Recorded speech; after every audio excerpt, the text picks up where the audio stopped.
இறை வார்த்தை மத்தேயு நற்செய்தி அதிகாரம் 11 இறைவசனங்கள் 16 முதல் 19 முடிய. அக்காலத்தில் இயேசு மக்கள் கூட்டத்துக்கு கூறியது, இத்தலைமுறையினரை யாருக்கு ஒப்பிடுவேன்?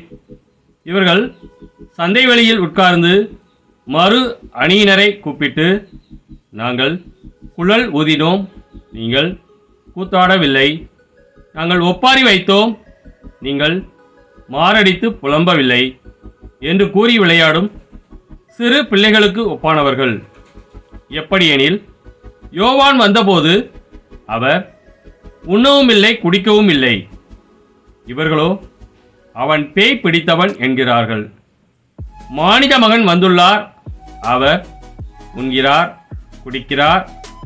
இவர்களோ இம்மனிதன் பெருந்தீனிக்காரன், குடிகாரன், வரி தண்டுபவர்களுக்கும் பாவிகளுக்கும் நண்பன் என்கிறார்கள்.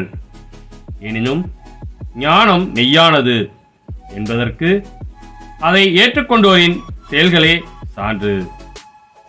கிறிஸ்துவின் நற்செய்தி. இறை வார்த்தை மத்தேயு நற்செய்தி அதிகாரம் 11 இறைவசனங்கள் 16 முதல் 19 முடிய. அக்காலத்தில் இயேசு மக்கள் கூட்டத்துக்கு கூறியது, இத்தலைமுறையினரை யாருக்கு ஒப்பிடுவேன்?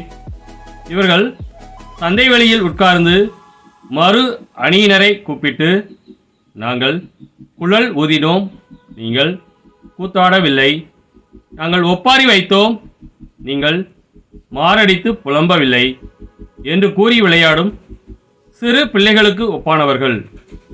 எப்படியெனில், யோவான் வந்தபோது அவர் உண்ணவும் இல்லை, குடிக்கவும் இல்லை. இவர்களோ அவன் பேய் பிடித்தவன் என்கிறார்கள். மானிட மகன் வந்துள்ளார், அவர் உண்கிறார், குடிக்கிறார்.